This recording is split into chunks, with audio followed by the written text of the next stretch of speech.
Perfect. Awesome. Thanks a lot, Jeremy, and the rest of the Network to Code team. My name is Moh. I'm from CENGN, Center of Excellence in Next Generation Networks. We're a not-for-profit organization in Canada. Today, we want to talk a little bit about our experience with NetBox and the deployment and how to get started. I think we've seen a lot of great examples today from a number of people on how NetBox is being used. Right now, just kind of want to tell you how we've deployed it and how to get started and what I think is the best way to get started. Just a quick agenda. We'll talk about our use case, put a little bit of context to it, talk about cloud native and that approach, what it means to be cloud native. Talk a little bit about our operation for NetBox, what we're using, how we've deployed it, as well as some of the automation at the end on how to get started. So from a use case context, we're, like I said, a not-for-profit organization. We run basically an infrastructure as a service to our customers. These are small and medium companies looking to ramp up in the ICT sector here in Canada. They're running different types of projects. Maybe it's validation testing or scalability testing. So we're operating at a scale of about 10 sites, running various number of bare metal servers or networking servers. At one time, we're probably looking around 50 or so projects running, so 50 or so tenants going on, along with any kind of clustering that we have related to it. So that includes both internal and external kind of tenants. Looking at about 100 or so racks and device types. So like I mentioned, bare metals, networking devices, different types of gear in our multi-vendor kind of environment with guys from Nokia, Cisco, as well as Juniper.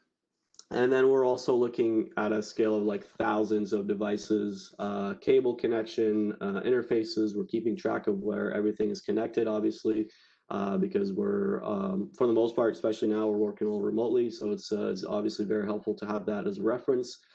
We keep track of our inventory components, so anything with a serial number, CPU, RAM, power supplies, anything like that.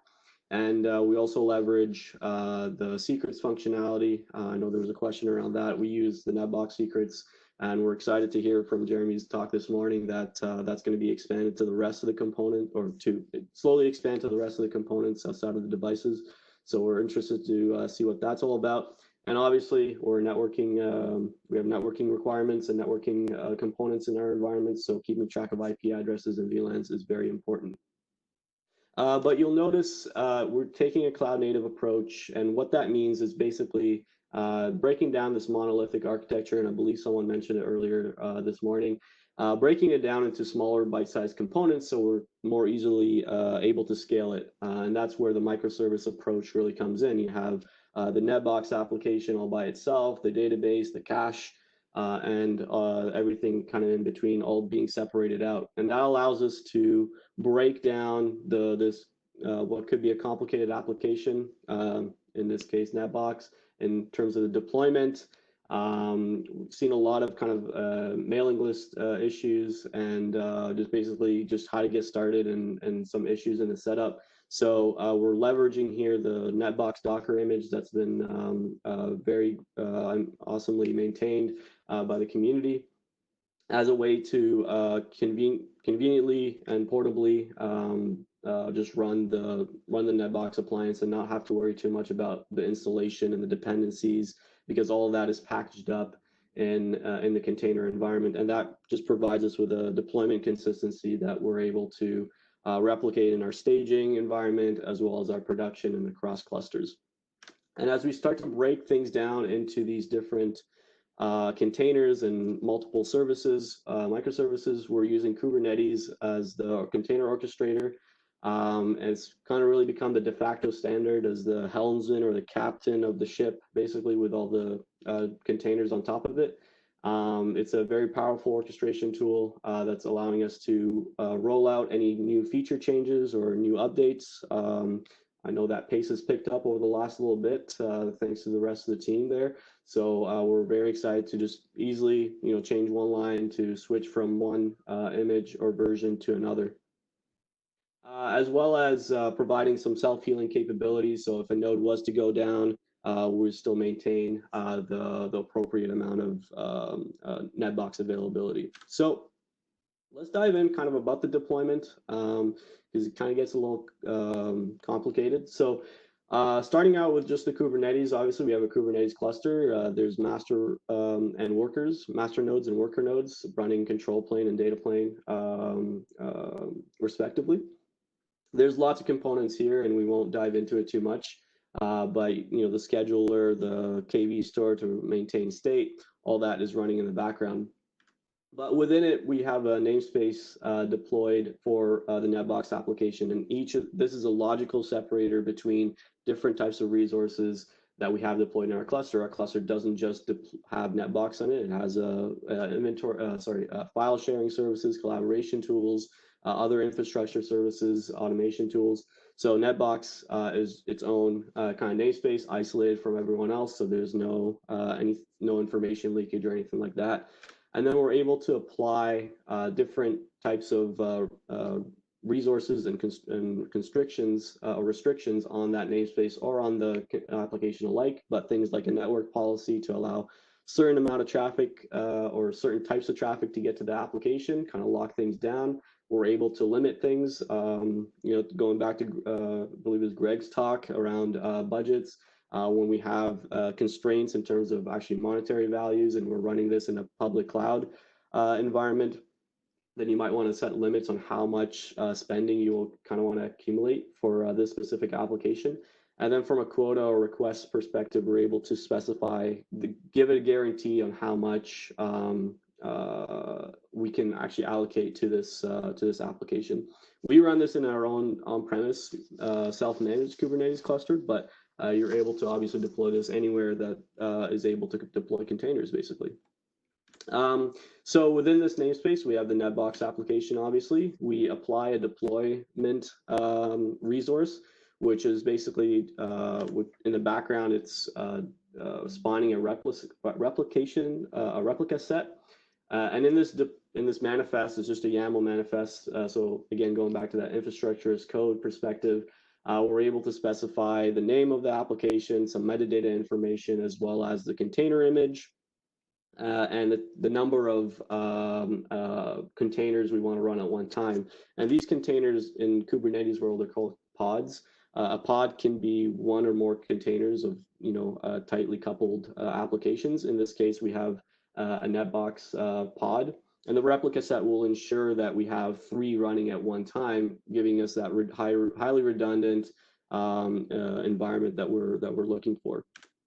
And one thing that's unique is we're using a shared file system. We're using the Ceph shared file system to create a shared file system between all 3 pods, so that they have the same consistent attachments. So when we attach pictures to like racks or devices or anything like that, we're able to view those across all 3 pods, and as well as any of the static pages in terms of the web server hosting. Now, pods can die and come back up, and Kubernetes in the background is automating all those things. So the way to really point to the application is using the service resource. So this service resource will route traffic from within the cluster or coming externally to the NetBox pod using that metadata I mentioned. On top of this, we have the Redis components, which has become a mandatory piece earlier, maybe a year or so ago. So we deploy those same things as a deployment, but it's a stateful application. So we're using stateful sets in a master-slave configuration with volumes mounted to each one, and they sync up on the background. And again, to point to this workload, we use that service resource. And so when NetBox is talking to the cache and trying to see if there's information there it can grab, it's actually communicating over those service resources. It's not communicating from pod to pod because, again, those pods can die. They can get different IP addresses.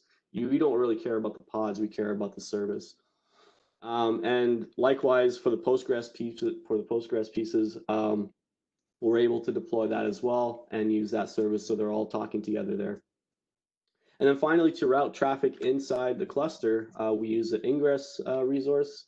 So in this case, you can specify kind of the domain name for your deployment for your application, and is able to route traffic in from outside to the service. So the Nginx Ingress is the Ingress plugin that we use. It's an open source, and I think it's worth mentioning that everything that I've been talking about this whole time and that I'll mention is all open source software.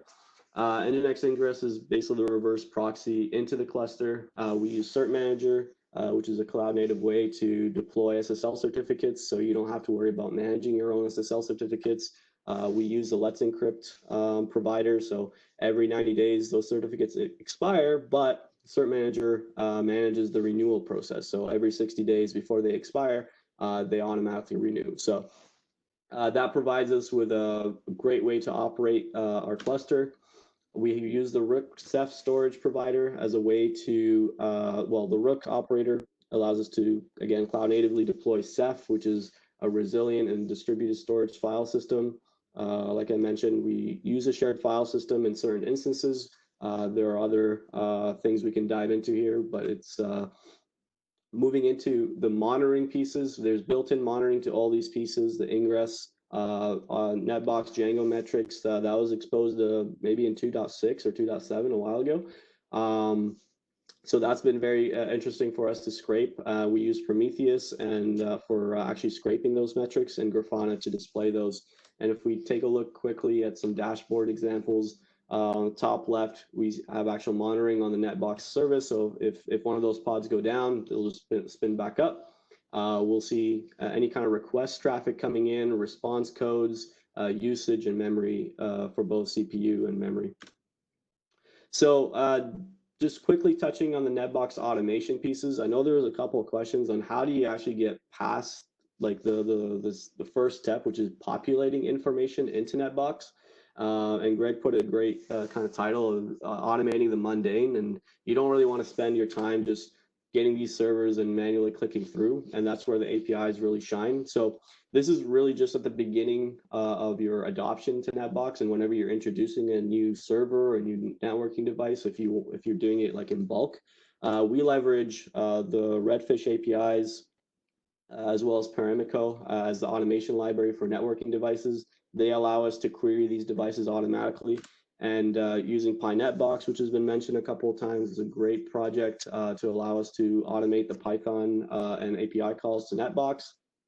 And that pushes it to to NetBox, and we get kind of all the components, serial numbers. There's not much room for error, for human error anyways, when it comes to that. MAC addresses for networking devices, those are all important. Obviously, leveraging the templates that are provided in that external repo that Jeremy mentioned earlier this morning.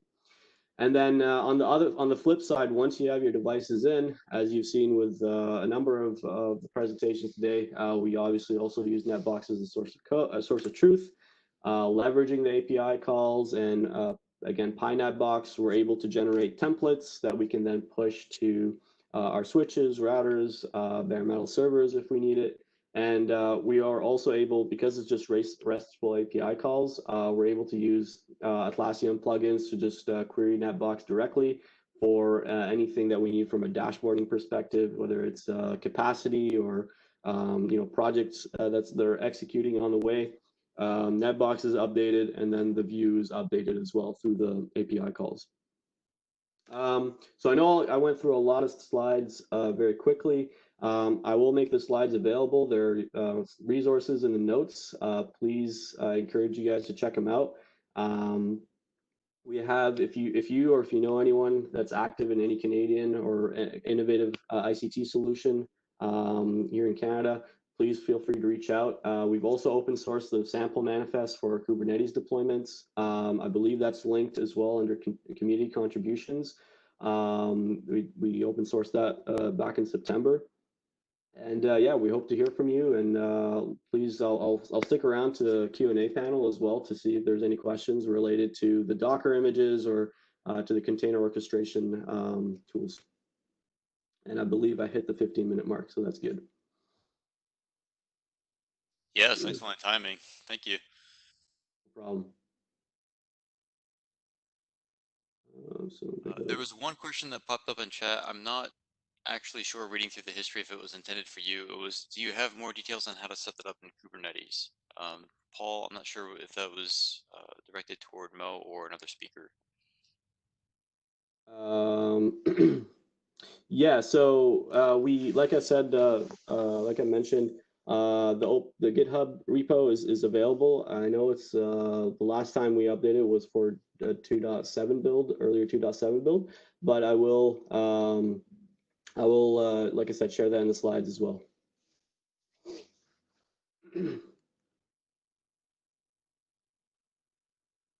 So yeah, I'll keep an eye on the Q&A panel. Please feel free to ask me any questions, and yeah, thanks again to Jeremy and the Network to Code team. All right. Well, thank you very much for the presentation. It's a lot of speakers. I think that was what, number 6 today so far.